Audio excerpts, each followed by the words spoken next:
Eh bien, chose promise, chose due, nous sommes à présent en compagnie de Fortunato Fambo Nchama, le président de la Banque de développement des États de l'Afrique centrale, qui vient de terminer donc ce conseil d'administration que nous vous avons annoncé depuis ce matin. Et il nous retrouve sur ce plateau de la télévision panafricaine. Avec lui, nous allons bien sûr avoir les résolutions en exclusivité de ce conseil d'administration. Nous verrons entre autres les projets qui auraient finalement été retenus pour le financement par les membres du conseil. Monsieur le Président, merci de nous faire l'honneur de cette invitation. Merci à vous.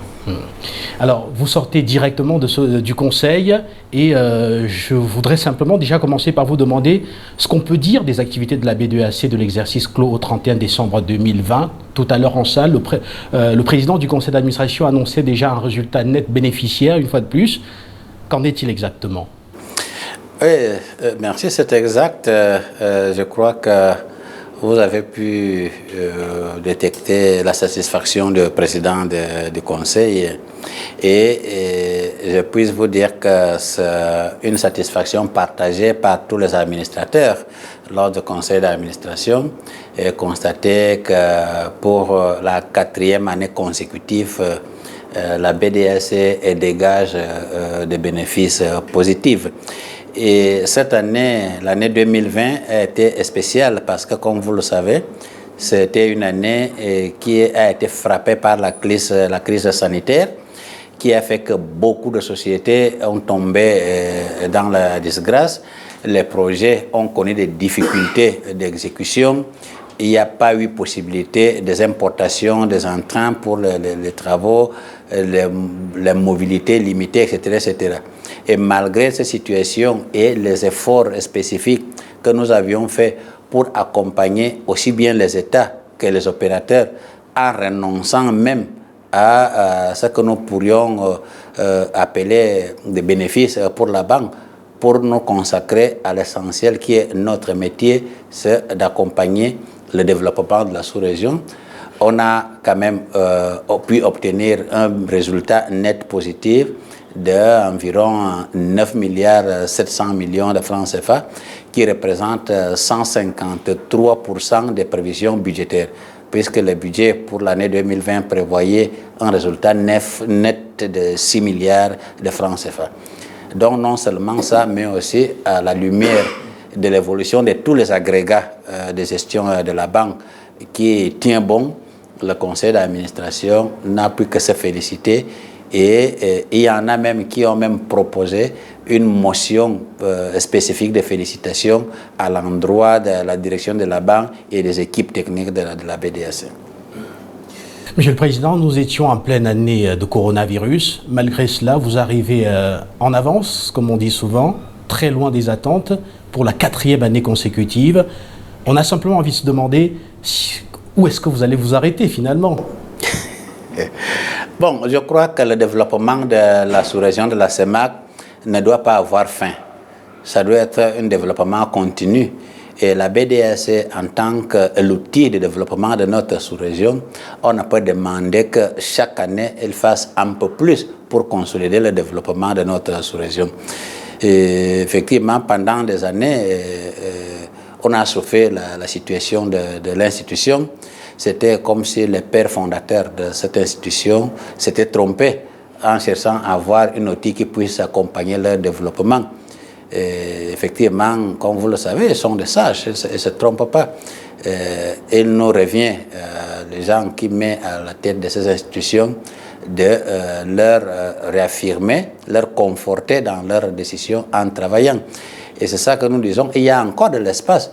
Vous savez que lorsqu'il y a une croissance économique, la courbe se déplace à chaque fois au-delà et nous devons poursuivre cette courbe. Nous croyons que la BDAC a encore beaucoup à faire. Nous partons effectivement d'une situation très difficile et chaque année on fait un peu plus. Vous pouvez constater que les réformes ne sont même pas encore terminées. À chaque fois on continue à réformer, on continue non seulement les réformes de gouvernance, mais aussi à niveau opérationnel. Nous voulons à chaque fois fonctionner mieux. Et plus on fonctionne mieux, plus on dégage des espaces, plus il y a beaucoup plus de productivité. Donc nous disons que Ce n'est pas nous, le vice-président et moi, qui sommes maintenant. Demain, il y aura d'autres. Notre souhait, c'est que la BDAC doit avoir une courbe qui est en montant permanent pour faire en sorte que la sous-région de la SEMA soit orgueilleuse de leur outil de développement. Alors, plus vous faites, plus les attentes sont nombreuses. Et on a envie de savoir si effectivement vous allez pouvoir suivre ces attentes-là, parce que le secteur privé aujourd'hui en demande beaucoup, les États également en demandent beaucoup en termes de financement. Et aujourd'hui, on voit que de la liquidité, la banque en a. Mais serez-vous capable de tenir avec cette augmentation, cette croissance exponentielle de la demande en termes de financement des projets? Pour nous, c'est un défi et c'est aussi un bon signe. C'est-à-dire, en 2017, nous avions reçu 18 demandes de financement de la sous-région. Et aujourd'hui, en 2020, nous en avons reçu plus de 63 demandes de financement. Ça veut dire que les opérateurs économiques et les États de la sous-région se sont déjà rendus compte de l'importance de la BDAC et ils se sont rendus compte que la BDAC s'est déjà assis pour jouer pleinement le rôle pour lequel ils avaient été créés. Effectivement, nous ne pouvons pas ne pas suivre. Comme vous le voyez, même les financements que nous sommes en train de faire ne font que monter. Vous connaissez les statistiques. L'année dernière, nous avions fait des financements d'environ 186 milliards de francs CFA. Et rien qu'aujourd'hui, le conseil d'administration d'aujourd'hui a approuvé des financements pour 182 milliards de francs CFA. Rien que celui d'aujourd'hui. Ça veut dire que ce qu'on a fait toute l'année dernière, c'est ça qu'on a approuvé rien qu'en une seule séance de conseil d'administration. Et si vous vous rappelez, l'année dernière, au niveau des trésoreries, qu'est-ce qui était la situation des trésoreries? À peine, nous avions 12 milliards de francs CFA. Mais aujourd'hui, une trésorerie oisive qui est évaluée à plus de 125 milliards de francs CFA. Et donc, cette trésorerie n'attend qu'être déployée pour le financement des projets.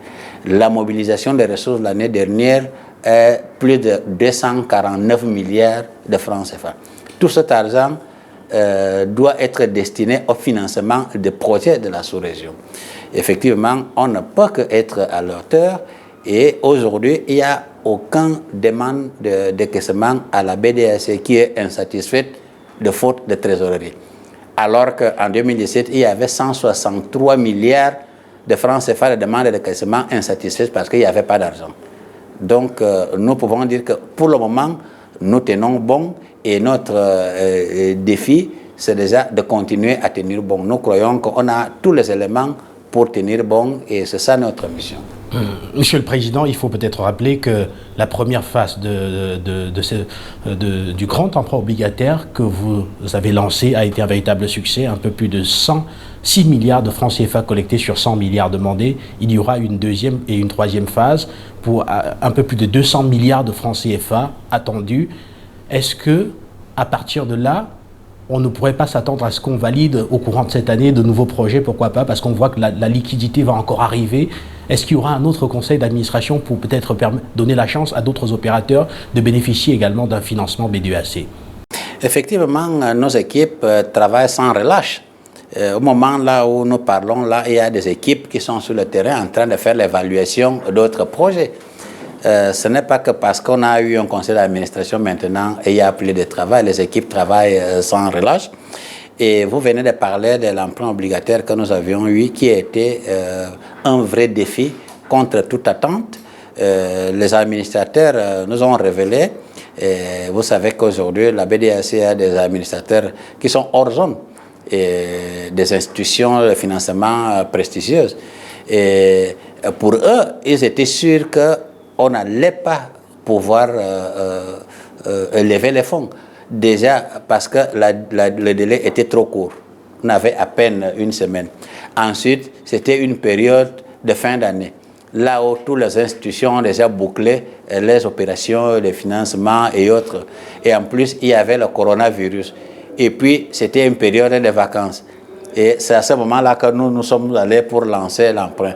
Et le fait que nous ayons atteint et voire dépasser le montant qui avait été envisagé, pour eux, c'est un signe inéquivoque de comment dirais-je, l'engouement de la confiance que les opérateurs, les investisseurs portent désormais sur la BDAC. Effectivement, le deuxième tranche, Dieu le veuille, sera lancé cette année.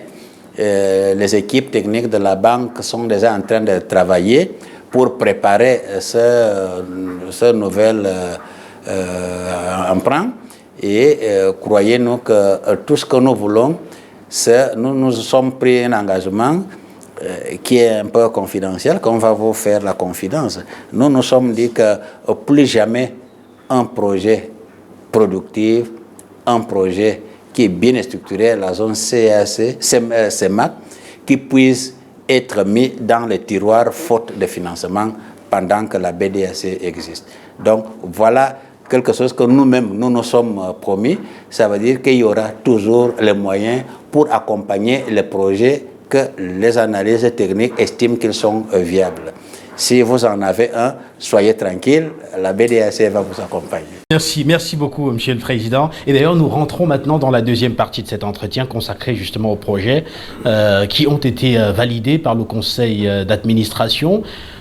Avant cela, on a eu quelques informations sur lesquelles, parmi ces projets, il y en avait encore de l'État gabonais. Voilà, de centres urbains qui devaient être construits à 30 km à peu près de la ville, de la capitale Libreville, et qui devaient permettre de décongestionner justement Libreville, donner un souffle nouveau à ceux qui souhaitent vivre à l'extérieur de la ville. Alors, qu'en est-il concrètement? Est-ce que ce projet a été retenu? Et plus largement, quels sont les projets qui ont été validés aujourd'hui? Bon, les pays préférés de la BDAC sont les 6 pays de la CEMAC. Il n'y a pas de préférence, on intervient dans tous les pays de la même manière. Là, vous parlez de Gabon, le Cameroun aussi a eu des financements de projets, et pas les moindres. Par exemple, le port autonome de Douala a bénéficié d'un crédit octroyé par la BDAC lors de ce conseil d'administration. Le Congo aussi a bénéficié d'un projet intégrateur qui est une route intégrateur de ce que la communauté attend beaucoup pour relier nos différents pays. Le Gabon, tel que vous le dites, a aussi bénéficié de financements, ainsi que la Guinée équatoriale. Donc vous voyez qu'on ne peut pas dire que le Gabon soit le préféré. Ce que nous faisons, c'est analyser les demandes qui nous viennent de différents pays. Aujourd'hui, on n'a pas une demande qui est venue d'un pays et qui n'est pas encore traitée. Ceux qui sont dans le processus d'instruction, ils vont arriver à terme.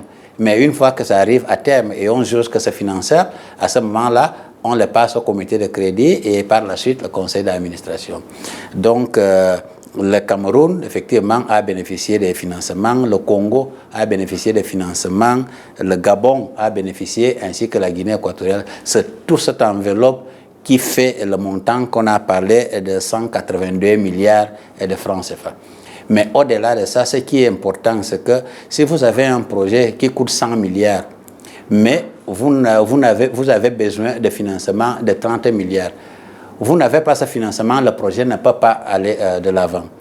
Ça veut dire que nous, en mettant 182 milliards de francs CFA à disposition de ces opérateurs, nous avons rendu possible la réalisation des investissements pour un montant global de 396 milliards de francs CFA. Et ça, ce sont des sommes importantes pour le développement de notre sous-région. Monsieur le Président, on va bientôt sortir de cet entretien en évoquant cette fois-ci les grandes perspectives. Rappelez déjà qu'il y aura une assemblée générale qui va se tenir dans 5 jours très exactement. Déjà, quel est le regard que vous portez sur le déroulement de cette assemblée générale au vu de ce que nous venons d'avoir au cours de ce conseil d'administration? Bon, nous sommes tranquilles. Nous devons remplir notre obligation de rendre compte aux organes de la banque. La gouvernance exige. Et nous croyons que tous les dossiers qui vont aller à l'Assemblée générale, ce sont les dossiers qui ont été déjà vus et analysés par le conseil d'administration. Et ces dossiers vont à l'Assemblée générale avec une proposition d'avis favorable à ces dossiers. Donc, on n'a pas d'inquiétude particulière. Notamment, l'Assemblée générale va se pencher essentiellement sur l'approbation des comptes, puisque l'approbation de concours relève du conseil d'administration. Donc, les comptes sont bons, ils dégagent des bénéfices depuis des années. En 2016, vous vous rappelez que nous avions 17 milliards de pertes accumulées au niveau du bilan de la banque. 17 milliards. Avec les résultats de cette année, on aura au niveau de rapport à nouveau des bénéfices cumulés de 17 milliards. Donc on passe des pertes de 17 milliards cumulés à des bénéfices non distribués de 17 milliards. Donc ça veut dire qu'il y a plus de 34 milliards qui sont passés entre-temps. Donc quand on présente une telle évolution aux actionnaires, ils ne peuvent qu'être contents. Et par ailleurs, on l'a dit, depuis la création de la banque, les actions de la banque, on connaît qu'ils sont une valeur nominale de 10 millions de francs CFA par action. Quelle a été l'évolution de ces actions au cours du temps? Nous avons contacté à la demande des dispositions de notre règlement financier un cabinet international pour évaluer l'évolution, la valeur des actions de la banque et de son patrimoine. Et nous nous rendons compte qu'en 2016, les actions de la banque n'avaient gagné que 300 millions de francs CFA de plus. Ça veut dire qu'ils ont passé de 10 millions de valeur nominale à 10 millions 300 000 de valeur réelle. Mais en 2020, maintenant, la valeur des actions est déjà de plus de 22 millions de francs CFA. Donc ça veut beaucoup dire. Et en termes de patrimoine, le patrimoine était de 650 milliards de francs CFA en 2016. Aujourd'hui, ce montant s'est déjà multiplié fois 3. Donc, quand on présente un tel panorama aux actionnaires, je ne crois pas qu'ils puissent ne pas être contents. Toutefois, comme c'est eux qui investissent, nous serons attentifs aux orientations qu'ils vont nous donner pour les nouvelles attentes. Et de toute façon, au jour d'aujourd'hui, l'intégration régionale est importante et le conseil d'administration a relevé que la mission qu'on nous avait donnée de mobiliser les ressources pour le financement des projets intégrateurs, quand nous sommes allés à la table ronde de Paris, la BDAC, conjointement avec ses partenaires, nous avons mobilisé de notre côté plus de 30% de tout le financement qu'on demandait là-bas. Je crois que cela a été énormément apprécié par les actionnaires. Donc, nous sommes tranquilles face à cette assemblée générale qui aura lundi prochain, si ma mémoire est bonne. Monsieur le Président, nous étions dans les perspectives. On a juste marqué un petit arrêt pour parler de cette assemblée générale. Les perspectives de la banque, déjà en termes de mobilisation des financements, à quoi faut-il s'attendre pour cette année 2021? Et deuxièmement, au niveau de la répartition, faut-il s'attendre à ce qu'il y ait encore davantage de projets, notamment du secteur privé, financés? Les perspectives de la banque sont pour mobiliser davantage les ressources, mais que ces ressources soient de moins en moins coûteuses. Parce que lorsqu'on mobilise les ressources moins coûteuses, on finance l'économie à des coûts beaucoup plus abordables. Et pour cela, nous nous sommes fixés des objectifs. Le premier objectif opérationnel, c'est déjà qu'aujourd'hui, notre référentiel comptable doit être migré aux normes IAS-IFRS pour qu'il puisse avoir une bonne comparabilité internationale. Et pour cela, nous sommes déjà en train de travailler. On a déjà des cabinets qui sont déjà ici à la banque pour travailler sur ça, afin que pour l'année prochaine, la banque puisse déjà passer aux normes IAS-IFRS. Une fois qu'on passe aux normes IAS-IFRS, quel est l'objectif? L'objectif aussi pour nous, c'est que la banque puisse avoir une notation auprès des agents de notation internationale. Si la BDAC est notée, ça veut dire qu'au lieu qu'on puisse mobiliser les ressources à 5%, à 4%, on peut les mobiliser à 1%, à 1,5%, voire à 0,5%. Et si on le mobilise comme ça, vous voyez que les opérateurs aussi vont avoir mobilisé les ressources auprès de la BDAC à des coûts beaucoup plus concessionnels. Et surtout, lorsqu'on mobilise beaucoup, on peut déjà créer des guichets spéciaux pour le financement, par exemple, du secteur agricole, des guichets spéciaux pour les projets à caractère social, etc., etc. Donc, ça, ce sont les prévisions que nous avons et nous allons continuer à mobiliser. Pour ce qui est de la distribution privée-publique, vous savez que jusqu'en 2016, le secteur public avait plus de 85% de tout le financement de la BDAC. Et lorsque nous avons élaboré le plan stratégique 2017-2022, c'est là où nous nous sommes dit qu'il faut donner le protagonisme au secteur privé. Parce que réellement, c'est eux qui vont booster notre économie. Et on avait fixé une clé de répartition comme quoi le secteur public, ses interventions doivent se réduire à 60% et le secteur privé à 40%. Donc c'est cette clé de répartition que nous utilisons maintenant jusqu'à l'année prochaine, que le plan stratégique va s'achever. Mais on est déjà en train de réfléchir sur un nouveau plan stratégique qui doit déjà afficher de nouveaux objectifs et de nouvelles ambitions qui doivent être à la taille des attentes des populations de la SEMA. Qu'allez-vous faire durant les prochaines années pour toujours permettre à ceux-là qui sont un peu exclus du système financier aujourd'hui de pouvoir l'intégrer et de pouvoir bénéficier justement de toutes ces redistributions que fait la BDAC? Et nous préférons parler pas de M. Fortunato, mais de la BDAC, parce que pour planifier l'avenir, c'est la BDAC qui planifie l'avenir. Nous pouvons être aussi aujourd'hui, demain nous pouvons ne pas être, mais la politique de la banque doit suivre déjà une orientation qui est conforme aux attentes de notre population. Et tout à l'heure, je vous disais que nous sommes déjà en train de réfléchir sur le plan stratégique qui va commencer en 2023 jusqu'à 2028. Et nous sommes déjà en train de réfléchir. Et sur ce plan stratégique, nous fixons de nouveaux défis, nous fixons un peu de nouveaux horizons et de nouvelles ambitions. Comment accompagner de plus en plus de mieux en mieux les populations de la sous-région. Je ne vais pas anticiper qu'est-ce que nous avons fait parce que comme c'est la télévision et on est indirect, il ne faut pas qu'on me prenne au mot. Mais ce que je peux dire, c'est que nous allons adopter effectivement des stratégies qui fassent en sorte que ces populations se sentent de plus en plus intégrées, de plus en plus appuyées et que on essaie d'éliminer l'incertitude en matière financière concernant ces populations. Nous croyons que si on atteint cet objectif, non seulement nos pères fondateurs seront satisfaits, mais aussi la population aura un mariage avec la BDAC. C'est cette complicité que nous voulons créer entre la population de la SEMAC et la BDAC, puisque ce sont leurs attentes, leurs intérêts que nous devons satisfaire. Merci, Monsieur le Président. Nous sommes arrivés au terme de cet entretien. Très certainement que nous allons vous retrouver au terme de l'Assemblée Générale, toujours ici, parce que la télévision panafricaine est mobilisée voilà, pour cette série donc, de réunions ici à la BDAC. Et en attendant, vous retrouver donc, très certainement au terme de l'Assemblée Générale. Avez-vous un dernier mot?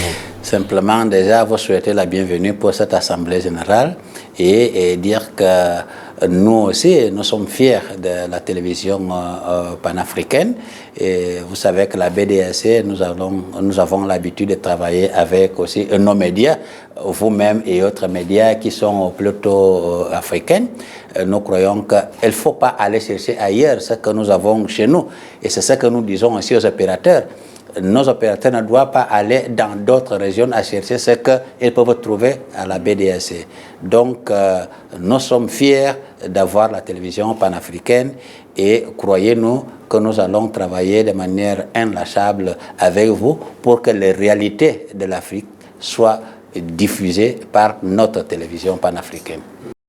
Merci beaucoup pour cette reconnaissance à l'endroit de la télévision panafricaine. Et maintenant, peut-être un dernier mot, tout dernier pour sortir. Tout ce que nous pouvons dire, c'est tout simplement dire aux opérateurs économiques de la SEMAC qu'ils n'aient pas peur de concevoir leur projet et qu'ils conçoivent le projet productif. La zone de la SEMAC n'est pas condamnée à être la dernière.